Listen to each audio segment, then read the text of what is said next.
बोलो दशा माता की जय।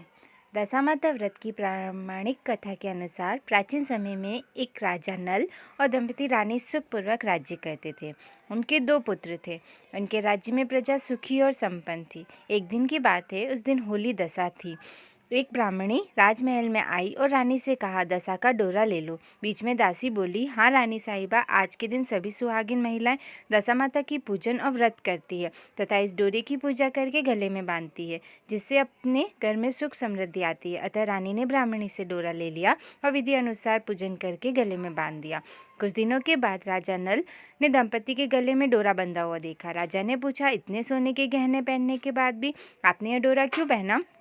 रानी कुछ कहती इसके पहले ही राजा ने डोरे को तोड़कर जमीन पर फेंक दिया।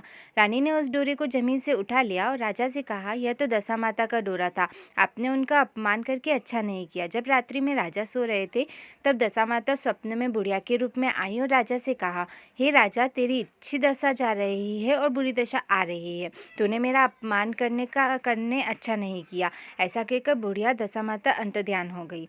अब जैसे तैसे दिन बीतते गए, वैसे वैसे कुछ ही दिनों में राजा के ठाट बाट, हाथी घोड़े, लाव लश्कर, धन धान्य, सुख शांति सब कुछ नष्ट होने लगे। अब तो भूखे मरने का समय तक आ गया था। एक दिन राजा ने दंपति से कहा, तुम अपने दोनों बच्चों को लेकर अपने मायके चली जाओ। रानी ने कहा, मैं आपको छोड़कर कहीं नहीं जाऊंगी। जिस प्रकार आप रहेंगे उसी प्रकार मैं भी आपके साथ रहूंगी। तब राजा ने कहा, अपने देश को छोड़कर दूसरे देश में चले, वहाँ जो भी काम मिल जाएगा वही काम कर लेंगे। इस प्रकार नल दंपति अपने देश को छोड़कर चल दिए। चलते चलते रास्ते में भील राजा का महल दिखाई दिया। महाराजा ने अपने दोनों बच्चों को अमानत के तौर पर छोड़ दिया। आगे चले तो रास्ते में राजा के मित्र का गांव आया। राजा ने रानी से कहा, चलो हमारे मित्र के घर चले। मित्र के घर पहुंचने पर उनका खूब आदर सत्कार हुआ और पकवान बनाकर भोजन कराया। मित्र ने अपने शयन कक्ष में सुलाया। उसी कमरे में मोर की आकृति की खूंटी पर मित्र की पत्नी का हीरो का जड़ा कीमती हार टंगा था। मध्य रात्रि में रानी की नींद खुली तो उन्होंने देखा कि वह बेजान खूंटी हार को निगल रही है। यह देखकर रानी ने तुरंत राजा को जगाकर दिखाया और दोनों ने विचार किया कि सुबह होने पर मित्र के पूछने पर क्या जवाब देंगे, अतः यहाँ से इसी समय चले जाना चाहिए। राजा रानी दोनों रात्रि को ही वहां से चल दिए। सुबह होने पर मित्र की पत्नी ने खूंटी पर अपना हार देखा।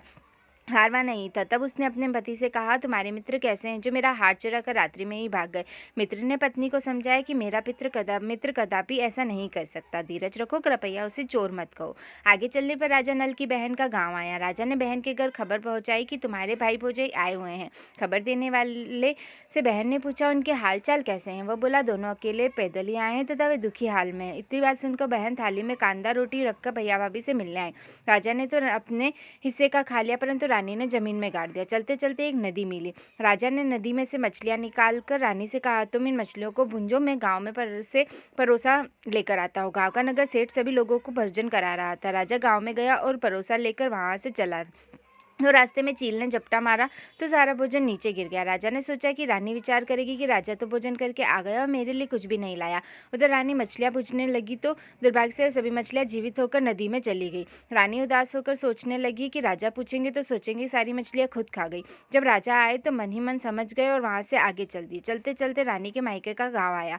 राजा ने कहा, तुम अपने मायके चली जाओ, वहाँ दासी का कोई भी काम कर लेना, मैं इसी गांव में कहीं नौकर हो जाऊंगा। इस प्रकार रानी महल में दासी का काम करने लगी और राजा तेली के गाने पर काम करने लगा। दोनों को काम करते बहुत दिन हो गए। जब होली दशा का दिन आया तब सभी रानियों ने सिर धोकर स्नान किया। दासी ने भी स्नान किया। दासी ने रानियों का सिर गूंदा और राजा माता ने कहा, मैं भी तेरा सिर गूंद दूं। ऐसा कहकर राजमाता जब दासी का सिर गूंद रही थी तब उन्होंने दासी के सिर में पद्म देखा। यह देखकर राजमाता की आंखें भर आई और उनकी आंखों से आंसू बूंदें गिरी। आंसू जब दासी की पीठ पर गिरे तो दासी ने पूछा, आप क्यों रो रही है? राजमाता ने कहा, तेरे जैसी मेरी भी बेटी है जिसके सिर में पद्म है, तेरे सिर में भी पद्म है। यह देखकर मुझे उसकी याद आ गई। तब दासी ने कहा, मैं ही आपकी बेटी हूँ। दशा माता के कोप से मेरे बुरे दिन चल रहे हैं, इसलिए यहाँ चली आई। माता ने कहा, बेटी तूने यह बात हमसे क्यों छुपाई? दासी ने कहा, माँ, मैं सब कुछ बता देती तो मेरे बुरे दिन नहीं करते। आज मैं दशा माता का व्रत करूंगी तथा उनसे गलती की क्षमा याचना करूंगी। अब तो राजमाता ने बेटी से पूछा, हमारे जमाई राजा कहाँ है? बेटी बोली, वे इसी गाँव में किसी तेली के घर काम कर रहे हैं। अब गाँव में उनकी खोज कराई गई और उन्हें महल में लेकर आए।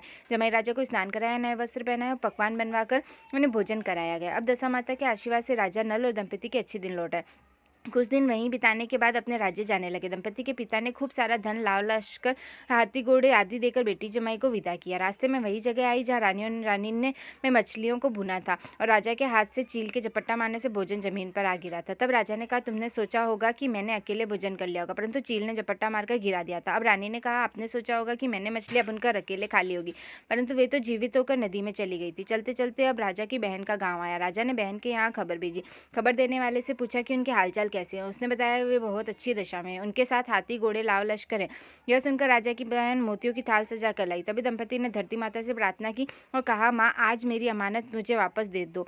यह कहकर उस जगह को खोदा जहाँ कांदा रोटी गाड़ दिया था। खोदने पर रोटी तो सोने की और कांदा चांदी का हो गया। ये दोनों चीजें बहन की थाली में डालकर और आगे चलने की तैयारी करने लगे। वहां से चलकर राजा अपने मित्र के घर पहुंचे। मित्र ने उनका पहले के समान ही खूब आदर सत्कार और सम्मान किया। रात्रि विश्राम के लिए उन्हें उसी शयन कक्ष में सुलाया। मोड़नी वाली खूंटी के हार निकल जाने वाली बात से नींद नहीं आई। आधी रात के समय वही मोड़नी वाली खूंटी हार उगलने लगी तो राजा ने अपने मित्र को जगाया तथा रानी ने मित्र की पत्नी को जगाकर दिखाया, आपका हार तो इसने निगल लिया था। आपने सोचा होगा कि हार हमने चुराया है। दूसरे दिन प्रातः काल नित्य क्रम से निपट कर वहां से वे चल दिए। वे भील राजा के यहाँ पहुंचे और अपने पुत्रों को मांगा तो भील राजा ने देने से मना कर दिया। गांव के लोगों ने उन बच्चों को वापस दिलाया। दल दंपति अपने बच्चों को लेकर अपनी राजधानी के निकट पहुंचे तो नगरवासियों ने लाव लश्कर के साथ उन्हें आते हुए देखा। सभी ने बहुत प्रसन्न होकर उनका स्वागत किया तथा गाजे बाजे के साथ उन्हें महल पहुंचाया। राजा का पहले जैसा ठाट बाट हो गया। राजा नल दंपति पर दशा माता ने पहले कोप किया, ऐसी किसी पर मत करना, और बाद में जैसी कृपा करी वैसी सब पर करना। जय दशा माता की।